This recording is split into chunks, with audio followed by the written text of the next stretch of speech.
আসসালামু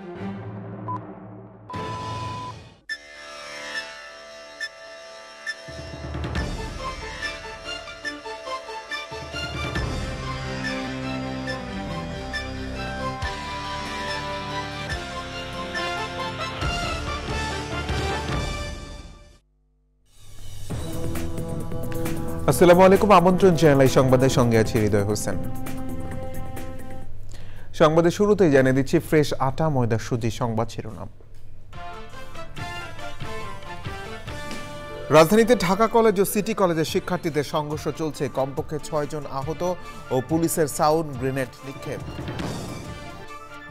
চট্টগ্রামে চাঁদার দাবিতে ব্যবসায়ীর বাড়িতে গুলির ভিডিও ছড়ানোর পর দেশ জুড়ে তোলপাড়, হাটহাজারী থানার মামলা দায়ের। ডাকসু নির্বাচনে মনোনয়নপত্র যাচাই বাছাই শেষে প্রধান রিটার্নিং কর্মকর্তার ব্রিফিং বিকালে স্বতন্ত্র শিক্ষার্থী ঐক্যের প্যানেল ঘোষণা কিছুক্ষণের মধ্যে।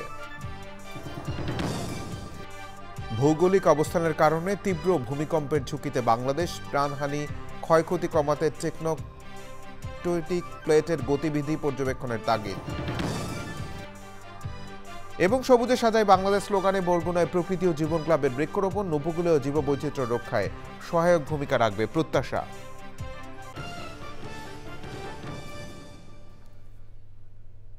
সংবাদ শিরোনামগুলো জানাচ্ছিলাম। এখনকার সংবাদ আয়োজন একই সঙ্গে চ্যানেল ইউটিউব চ্যানেল এবং চ্যানেল আয়ের ওটিটি প্ল্যাটফর্ম আই স্ক্রিনে লাইভ স্ট্রিম হচ্ছে।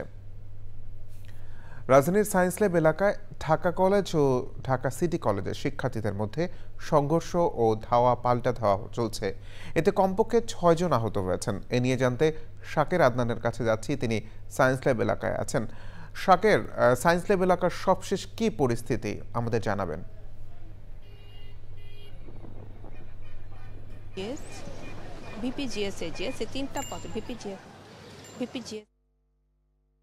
আসলে এই ধাওয়া পাল্টা ধাওয়া শুরু এবং সূত্রপাত হচ্ছে গত 2-3 দিন আগে কোচিং এ দুই পক্ষেরই যারা এই দুই ঢাকা কলেজ এবং সিটি কলেজের শিক্ষার্থীরা যে কোচিং এ পড়ে সেখানেই কথা কাটির এক পর্যায়ে সেটি নিয়েই দ্বন্দ্বের শুরু এবং এরপর থেকেই তারা বিক্ষুব্ধ ছিলেন এবং আজকে সকাল 11টার দিকে প্রথমে ঢাকা কলেজের শিক্ষার্থীরা সিটি কলেজের দিকে এগিয়ে আসলে পুলিশ তাদের সরিয়ে দেয় এবং এরপরে আবার সিটি কলেজ ঢাকা কলেজের দিকে যেতে চাইলে তাদেরকেও সরিয়ে দেওয়া হয় এবং এক পর্যায়ে সাউন্ড গ্রেনেড নিক্ষেপ করে তাদেরকে ছত্রভঙ্গ করা হয় এবং এ সময় দুই পক্ষেরই 6 জন আহত হয়েছে বলে জানতে পেরেছি। এবং আসলে কি কারণ নিয়ে আসলে ডিসি কথা বলছেন আমরা পরে সেটা জানাতে পারবো আসলে কি কারণ নিয়ে কথা হচ্ছে। তো আমার কাছে এখন পর্যন্ত এটাই সর্বশেষ ছিল। হৃদয়।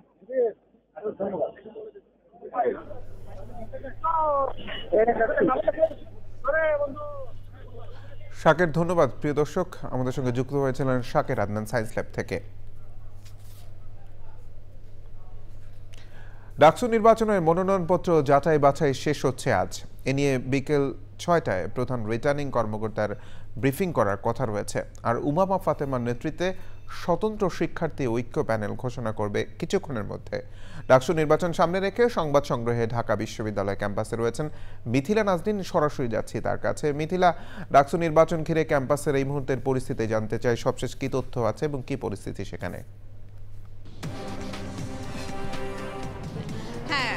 হৃদয়, আপনি যেমনটি বলছিলেন, ডাকসু নির্বাচনকে ঘিরে কিন্তু ঢাকা বিশ্ববিদ্যালয় ক্যাম্পাসে একটা উৎসব মুখর পরিবেশ বিরাজ করছে। আমরা দেখেছি হলে কিংবা হলো বিশ্ববিদ্যালয় ক্যাম্পাসের বিভিন্ন জায়গায় শিক্ষার্থীরা কিন্তু ক্লাস পরীক্ষা সবকিছুই কিন্তু চলমান রয়েছে।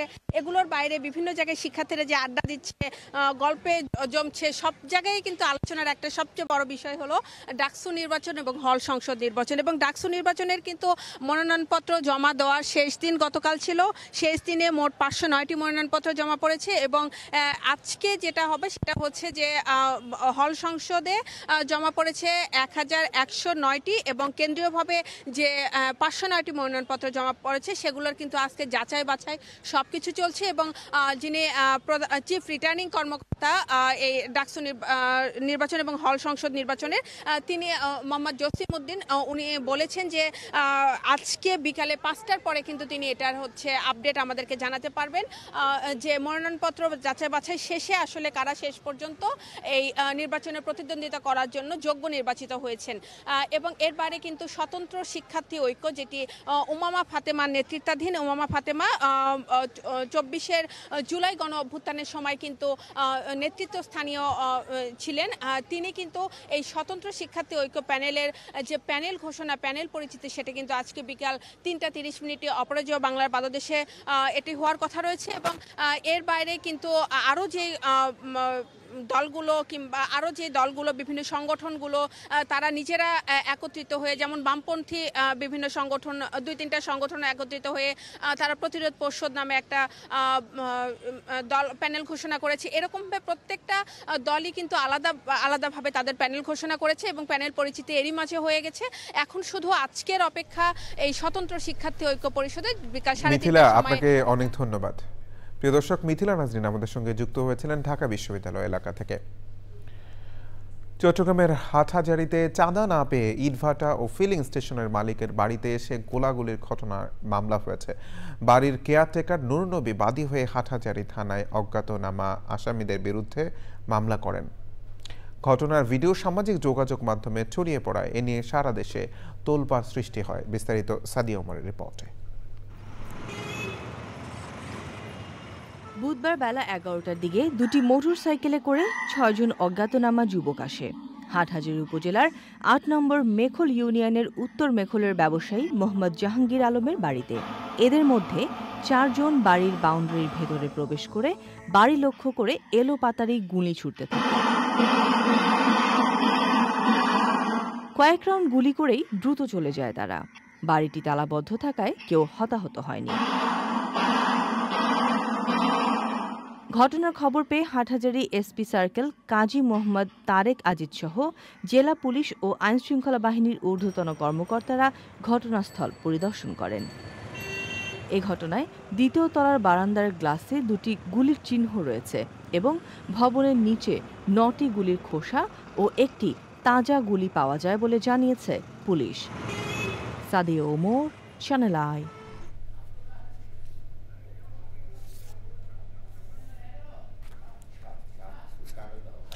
প্রধান উপদেষ্টা তেজগাঁও কার্যালয়ে উপদেষ্টা পরিষদের সভা অনুষ্ঠিত হয়েছে। এতে সভাপতিত্ব করেন অন্তর্বর্তী সরকারের প্রধান উপদেষ্টা অধ্যাপক ডক্টর মোহাম্মদ ইউনূস। বৈঠকে উপদেষ্টা পরিষদের সদস্যরা উপস্থিত ছিলেন। বৈঠকে সমসাময়িক বিভিন্ন বিষয় নিয়ে আলোচনা হয়।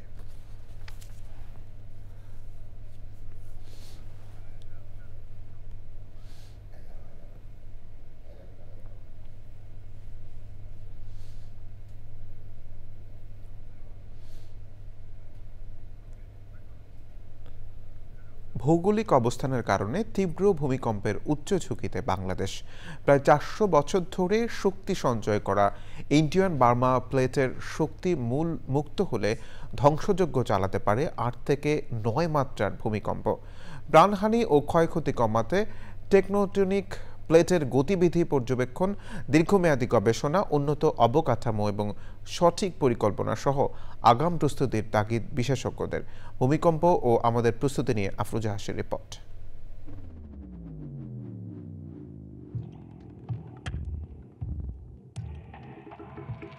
প্রকৃতির অবারিত দানে পৃথিবী যেমন নান্দনিক সৌন্দর্যের আধার, তেমনি ভূমিকম্প সহ প্রাকৃতিক দুর্যোগে মানবজাতিকে দাঁড় করিয়ে দেয় নির্মম বাস্তবতার সামনে।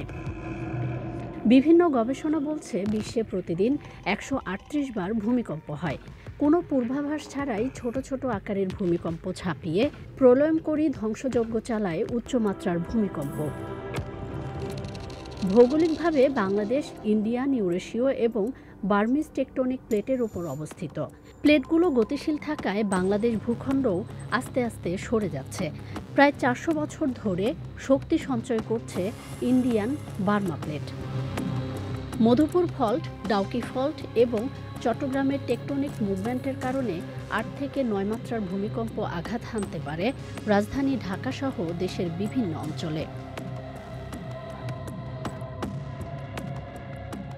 ভূমিকম্প সহনীয় বিল্ডিং কোড না মানায় যে প্রলয়ঙ্করী ধ্বংসলীলা সংগঠিত হবে তা পৃথিবীর সব দুর্যোগের ক্ষয়ক্ষতিকে ছাড়িয়ে যাবে। এজন্য সচেতনতার পাশাপাশি ভূমিকম্পের ক্ষয়ক্ষতি মোকাবেলায় আগাম প্রস্তুতি হিসেবে স্বল্প, মধ্য ও দীর্ঘমেয়াদী পরিকল্পনা এবং সমন্বিত উদ্যোগ জরুরি বলছেন বিশেষজ্ঞরা। আফরোজা হাসি, চ্যানেল আই। ভূমিকম্প ও আমাদের প্রস্তুতি নিয়ে পর্ব দেখবেন আজ রাত 10:15 প্রকৃতি ও জীবন অনুষ্ঠানে। দেশ জুড়ে প্রাকৃতিক বেষ্টনী করতে সবুজে সাজাই বাংলাদেশ স্লোগানে বরগুনায় বৃক্ষরোপণ করছে প্রকৃতি ও জীবন ক্লাব। প্রতিষ্ঠিত মোবাইল নেটওয়ার্ক অপারেটর বাংলা লিংকের সহযোগিতায় বর্ষা জুড়েই জেলা জুড়ে অব্যাহত থাকবে বৃক্ষায়ন। এমন উদ্যোগ উপকূলীয় পরিবেশ, প্রকৃতি ও জীববৈচিত্র্য রক্ষায় সহায়ক হবে বলছেন পরিবেশবাদীরা। হাসান ঝুন্টুর তথ্য ভিডিওচিত্রে আফরোজা হাসের রিপোর্ট।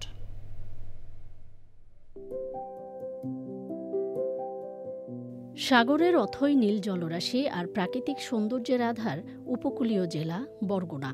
ঘূর্ণিঝড়, জলোচ্ছ্বাসের মতো দুর্যোগ মোকাবেলায় এই জনপদের ঢাল হিসেবে কাজ করে ট্যাংরাগিরির সংরক্ষিত বনাঞ্চল সহ ম্যানগ্রোভ বন। তবে জলবায়ু পরিবর্তনের বিরূপ প্রভাব ও বনখেকোদের দৌরাত্ম্যে বিপন্ন উপকূলের রক্ষা কবচ। এমন বাস্তবতায় বাংলা লিংকের সহযোগিতায় উপকূলে সুরক্ষা বলয় তৈরিতে প্রকৃতি ও জীবন ক্লাবের সবুজায়ন। সবুজে সাজাই বাংলাদেশ এই প্রতিপাদ্যে বরগুনা জেলায় বৃক্ষরোপণ কর্মসূচি পালন করেছে প্রকৃতি জীবন ক্লাব। এই বরগুনাতে কিন্তু ঝড় জলোচ্ছ্বাসের যে প্রভাব তাকে যদি কমাতে চাই আমাদের কিন্তু এই ম্যানগ্রোভ চারা যত বেশি লাগাবো এবং ম্যানগ্রোভ বনের যত বেশি সৃষ্টি করব, ততই কিন্তু আমরা ঝড় জলোচ্ছ্বাসকে রুখতে পারবো এবং সহনীয় পর্যায়ে রাখতে পারবো। এই ম্যানগ্রোভের গাছগুলো যেটা করে 70% পর্যন্ত কিন্তু মাটির ক্ষয় রোধ করে এই উপকূল অঞ্চলে। সুতরাং আসুন এই বর্ষায় বৃক্ষরোপণ করি এবং হাতে হাত মিলিয়ে এই বাংলাদেশটাকে সবুজে ছেয়ে ফেলি। কাউনিয়া এমদাদিয়া মাধ্যমিক বিদ্যালয় সহ বিভিন্ন শিক্ষা প্রতিষ্ঠান, আবাসন প্রকল্প সহ স্থানীয়দের মাঝে বিতরণ করা হয় দেশীয় ফলদ, বনজ ও ওষুধি গাছের চারা। আমরা আমাদের বাসার আশেপাশে গাছ লাগাবো, গাছ লাগাতে অন্যদেরকে উদ্বুদ্ধ করব। বেশি বেশি গাছ লাগাই, তাহলে আমাদের পরিবেশ নানাভাবে উপকৃত হবে। প্রকৃতি ও জীবন ক্লাবের এমন উদ্যোগ অনুকরণীয় বলছেন বিশিষ্টজনরা। বৃক্ষরোপণ একটি বাংলাদেশের জন্য, বিশেষ করে শিক্ষা প্রতিষ্ঠানের জন্য একটি উজ্জ্বল নক্ষত্রের মতো। গাছ লাগালে মানুষের সবচেয়ে বেশি উপকার আসে এবং এর ফলে আজকে যে শিক্ষার্থীদের মাঝে যে আমরা যে উৎসাহ দেখেছি, আসলে একটা ভালো দিক। প্রকৃতি জীবন ক্লাবকে ধন্যবাদ জানাচ্ছি। জলবায়ু পরিবর্তনের অভিঘাত মোকাবেলা, বৈশ্বিক উষ্ণতা নিয়ন্ত্রণ এবং অভিযোজন নিশ্চিতে সচেতনতা ও সমন্বিত উদ্যোগের আহ্বান উপকূলবাসী সহ পরিবেশবাদীদের। আফরোজা হাসি, চ্যানেল আই। দেশের সবখানে ছাদ থেকে ছাদে ছড়িয়ে পড়ছে সবুজের আহ্বান। নগরের নতুন ভবন আর অবকাঠামোর ভিড়ে যখন হারিয়ে যাচ্ছে মুক্ত বাতাস, তখন মানুষ খুঁজে নিচ্ছে ছাদ কৃষির মতো উদ্যোগ। ভবনের মাঝেও সবুজ আর নিরাপদ খাদ্যের সন্ধানে ঢাকার আফতাবনগরের দেলোয়ার হোসেন গড়েছেন এক অনন্য ছাদ কৃষি। বিস্তারিত জানাচ্ছেন শাইখ সিরাজ।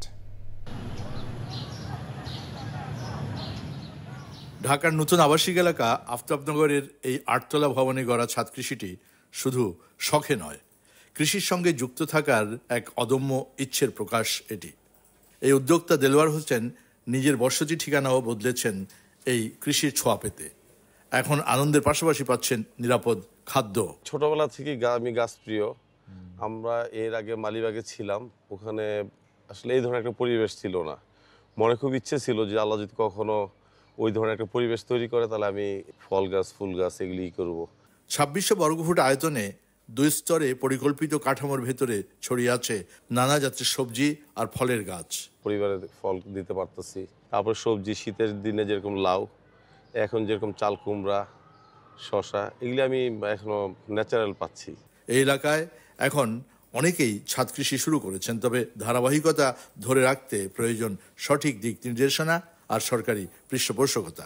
সরকার এবং বেসরকারিভাবে যদি কোনো সার্ভিস সেন্টারগুলো থাকে, একটা মিনিমাম একটা ফি দিব, সে এটা তার একটা কর্মসংস্থানের ব্যবস্থা হলো। পাশাপাশি আমার এখানে যেই ফুল বা ফল হবে, সেটা যদি আমি তার কাছে বিক্রি করি, সে আবার সেটা বিক্রি করতে পারবে। গাছগাছালি আর ফল ফসলের প্রেমী তাকে তাড়িত করেছে নতুন বাড়ি নির্মাণের পর ছাদে এমন একটি আঙিনা কৃষি বা ছাদ কৃষি তৈরি করার জন্য। এর পাশাপাশি পরবর্তী প্রজন্মকেও উদ্বুদ্ধ করেছে এই আয়োজনটি। কিন্তু এই উদ্যোক্তা মনে করছেন যে শহরে নগরে যারা ছাদ কৃষি করেন তাদের জন্য প্রয়োজন সেবা কেন্দ্রের। তাহলেই এই কাজটি সবার জন্য টেকসই হবে।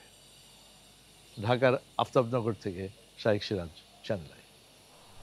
এ নিয়ে বিস্তারিত প্রতিবেদন দেখবেন আজ বেলা 3:05 হৃদয় মাটি ও মানুষের ডাক অনুষ্ঠানে। যুক্তরাষ্ট্রের ওয়াশিংটন ডিসিতে চলছে বিশ্বের সবচেয়ে বড় সয়াবিন ব্যবসা ও নেটওয়ার্কিং সম্মেলন সয় নেক্সট 2025। 20 ও 21 আগস্ট দুদিনের এই আয়োজন হয়েছে ওয়াশিংটন হিলটন হোটেলে, যেখানে বিশ্বের বিভিন্ন দেশ থেকে কৃষি বিশেষজ্ঞ, রপ্তানিকারক ও নীতি নির্ধারকরা অংশ নিয়েছেন। ওয়াশিংটন ডিসি থেকে তানভীর আশিকের রিপোর্ট। যুক্তরাষ্ট্রভিত্তিক ইউএস সয়াবিন এক্সপোর্ট কাউন্সিল আয়োজন করেছে এই বৈশ্বিক সম্মেলন। এবারের মূল আলোচনার বিষয় টেকসই কৃষি, আধুনিক প্রযুক্তি এবং সয়াবিন রপ্তানির নতুন বাজার।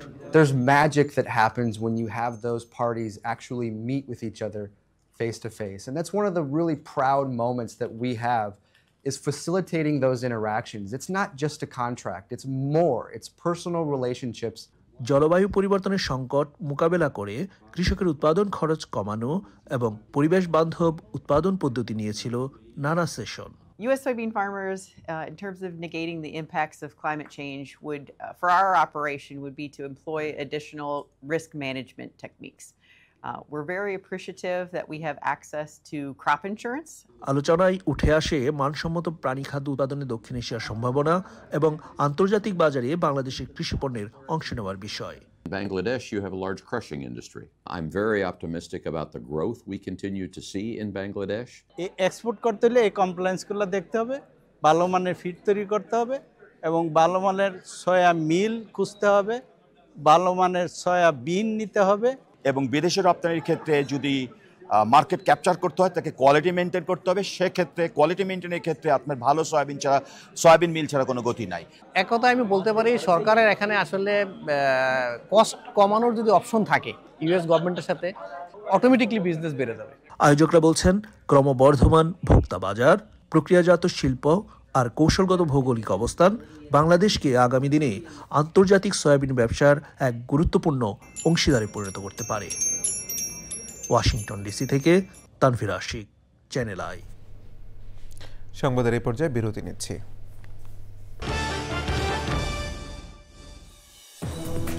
বিরতির পর আবারও আমন্ত্রণ চ্যানেল আই সংবাদে। রাজধানীর বিএএফ শাহীন কলেজে 3 দিনের ন্যাশনাল ইংলিশ ল্যাঙ্গুয়েজ সামিট শুরু হয়েছে। বিভিন্ন শিক্ষা প্রতিষ্ঠানের প্রায় 3000 শিক্ষার্থী এতে অংশ নিচ্ছে। বৃহস্পতিবার সকালে সামিটের উদ্বোধন করেন বিমান বাহিনীর শিক্ষা পরিদপ্তরের পরিচালক এয়ার কমোডর আবুল ফজল মাহমুদ আতিকুজ্জামান। লাইলা নওশিনের রিপোর্ট। ইংরেজি ভাষার উপর দক্ষতা বাড়াতে 50টিরও বেশি শিক্ষা প্রতিষ্ঠানের শিক্ষার্থীদের অংশগ্রহণে বিএএফ শাহীন কলেজের 8ম national English language summit.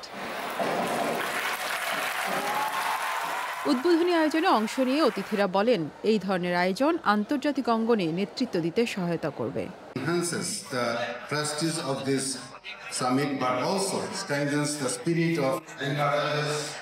Unity, diversity, and providing students.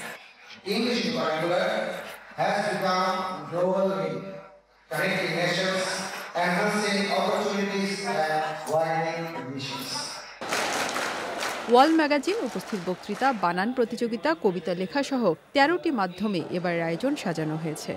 আমরা বিশ্বাস করি যে প্রত্যেকটা শিক্ষার কার্যক্রম শুধু মাত্র টেক্সট বুকের মধ্যে সীমিত থাকবে না। আমরা রেখেছি বিভিন্ন ধরনের প্রতিযোগিতা, যেগুলো ইংরেজি ভাষায় তাদেরকে দক্ষতা বাড়াতে সাহায্য করে থাকে। তো ইন্টার শাহীনের মধ্যে আমাদের চলতে থাকে কম্পিটিশন অনেক ডিফারেন্ট ধরনের, আর আমাদের অনেক পার্টিসিপেন্টস যারা আসে তারা সবাইকে আমরা চাই যে ইন্সপায়ার্ড হোক। উদ্বোধনী আয়োজনে পুরস্কার তুলে দেওয়া হয় সেরা শাহীনিয়ানদের হাতে। আয়োজনের media partner channel I. Laila Nowshin, channel I, Dhaka. Israeli হামলায় আর অনাহারে গাজায় আরও 81 জন ফিলিস্তিনি নিহত হয়েছেন। গাজা সিটি দখলে পরিকল্পিত অভিযানের প্রাথমিক ধাপ শুরু করেছে ইসরায়েলি সেনাবাহিনী। গাজার ঘটনায় ইসরায়েলি প্রধানমন্ত্রী ও সাবেক প্রতিরক্ষামন্ত্রীর বিরুদ্ধে গ্রেফতারি পরোয়ানার জবাবে আন্তর্জাতিক অপরাধ আদালত আইসিসির একাধিক কর্মকর্তার উপর নিষেধাজ্ঞা দিয়েছে যুক্তরাষ্ট্র। নিষেধাজ্ঞার নিন্দা জানিয়েছে আইসিসি। নিশাত তামান্না, মোমোর রিপোর্ট। গাজায় গত 2 বছর ধরে চলমান নৃশংসতায় আরেক ধাপ সংযুক্ত করল ইসরায়েল। গাজা সিটি পুরোপুরি দখলের উদ্দেশ্যে বুধবার থেকে হামলা জোরদার করেছে তারা। এতে কয়েক ঘণ্টায় মারা গেছেন অন্তত ৮১ জন গাজাবাসী, অনাহারে মারা গেছেন আরও ৩ জন। এতে অনাহারজনিত মোট মৃত্যুর সংখ্যা দাঁড়িয়েছে ২৬৯ জনে, যার মধ্যে ১১২ জনই শিশু। গাজায় চলমান যুদ্ধাপরাধ ও মানবতাবিরোধী অপরাধের অভিযোগে ইসরায়েলের প্রধানমন্ত্রী বেনিয়ামিন নেতানিয়াহু এবং সাবেক প্রতিরক্ষামন্ত্রী ইয়োভ গ্যালান্টের বিরুদ্ধে গ্রেপ্তারি পরোয়ানা জারি করে আইসিসি। এর প্রতিক্রিয়ায় যুক্তরাষ্ট্র ও ইসরায়েলের নাগরিকদের বিচারের প্রচেষ্টায় জড়িত থাকার অভিযোগে আইসিসির ২ বিচারক ও ২ প্রসিকিউটরের ওপর নিষেধাজ্ঞা আরোপ করে মার্কিন পররাষ্ট্র দপ্তর। এই ঘটনায় তাৎক্ষণিক নিন্দা জানিয়েছে আইসিসি। জাতিসংঘ মহাসচিব অ্যান্তোনিও গুতেরেস বৃহস্পতিবার জাপানের ইয়োকোহামায় আয়োজিত এক সংবাদ সম্মেলনে বলেন, অবিলম্বে যুদ্ধবিরতিতে পৌঁছানো, জিম্মিদের নিঃশর্ত মুক্তি দেওয়া এবং গাজা সিটিতে ইসরায়েলের সামরিক অভিযানে যে ভয়াবহ নৃশংসতা চলছে তা থামানো অত্যন্ত জরুরি। নিশাত তামান্না মোমো, চ্যানেল আই। নিটোল ডাটা কৃষি সংবাদ।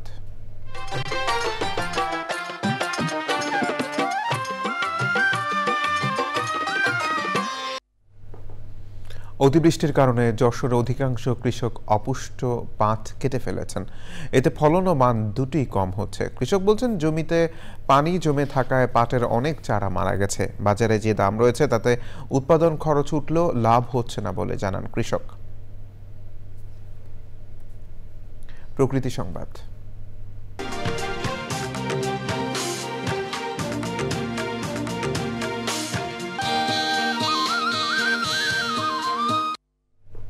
কুড়িগ্রামে তীব্র ভাঙনে বিলীন হচ্ছে নদী তীরবর্তী বিস্তীর্ণ জনপদ। সহায় সম্বল হারিয়ে মানবতার দিন কাটাচ্ছে ভাঙন কবলিতরা। সব হারানোর আতঙ্কে সরিয়ে নিচ্ছেন ঘরবাড়ি। স্থানীয়দের অভিযোগ, ভাঙন রোধে আশ্বাস দিল দৃশ্যমান কোনো উদ্যোগই নেয়নি কর্তৃপক্ষ। সংবাদ শেষ করব সবশেষে ফ্রেশ আটা, ময়দা, সুজি সংবাদ শিরোনামগুলো জানিয়ে দিচ্ছে আরো একবার। রাজধানীতে ঢাকা কলেজ ও সিটি কলেজের শিক্ষার্থীদের সংঘর্ষ চলছে। কমপক্ষে ৬ জন আহত ও পুলিশের সাউন্ড গ্রেনেড নিক্ষেপ। চট্টগ্রামে চাঁদার দাবিতে ব্যবসায়ীর বাড়িতে গুলির ভিডিও ছড়ানোর পর দেশ জুড়ে তোলপাড়। হাটহাজারী থানায় মামলা দায়ের। ডাকসু নির্বাচনে মনোনয়নপত্র যাচাই বাছাই শেষে প্রধান রিটার্নিং কর্মকর্তার ব্রিফিং বিকেলে। স্বতন্ত্র শিক্ষার্থী ঐক্যের প্যানেল ঘোষণা কিছুক্ষণের মধ্যেই। ভৌগোলিক অবস্থানের কারণে তীব্র ভূমিকম্পের ঝুঁকিতে বাংলাদেশ। প্রাণহানি, ক্ষয়ক্ষতি কমাতে টেকটোনিক প্লেটের গতিবিধি পর্যবেক্ষণের তাগিদ। এবং সবুজে সাজাই বাংলাদেশ স্লোগানে বরগুনায় প্রকৃতি ও জীবন ক্লাবের বৃক্ষরোপণ। উপকূলীয় জীববৈচিত্র্য রক্ষায় সহায়ক ভূমিকা রাখবে প্রত্যাশা।